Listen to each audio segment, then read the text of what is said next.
Today I am going to share with you about the process of giving bribe to public servants through online mode.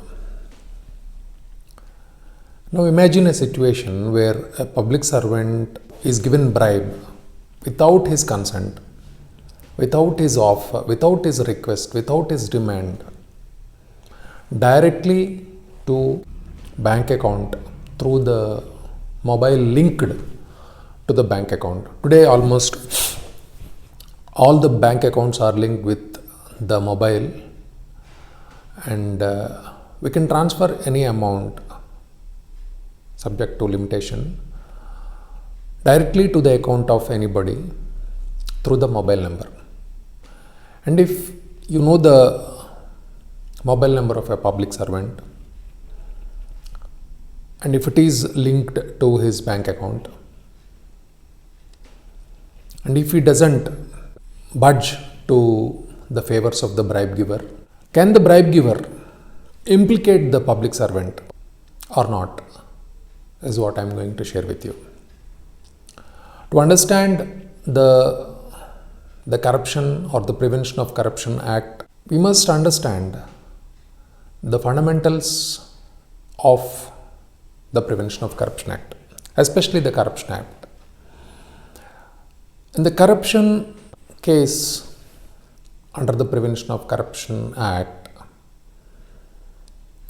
the two fundamentals are the demand and the acceptance. The public servant must demand for the bribe and accept the bribe. If these two facts are not proved, then there is no case. Point one. In some instances, there can be an offer from the bribe giver, and the public servant may accept the offer.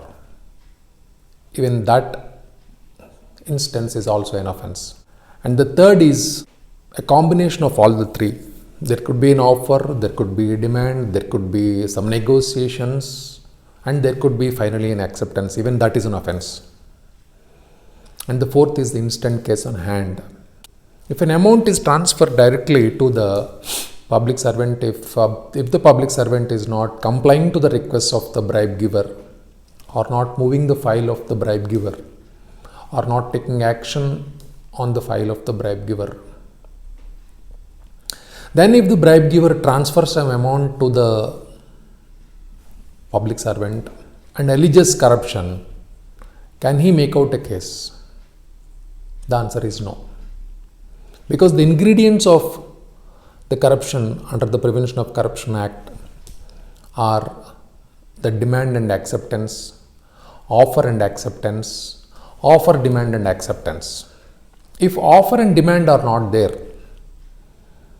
then there is no case for corruption. If simple acceptance by online transfer or simple acceptance by any other mode without proving the fact of demand or offer, then there is no case for the public servant. So if somebody transfers amount directly to the public servant's account, then there is only an act of acceptance. There is only a fact of acceptance. And if that is proved, that can be proved. Obviously that will be proved because bank to bank account transfer can be proved. Will the bribe giver make out a case of corruption? No. This principle was enunciated in a recent decision of Honorable Supreme Court in Neeraj Datta case. Thank you. Thanks for watching. If you have any doubts, kindly comment.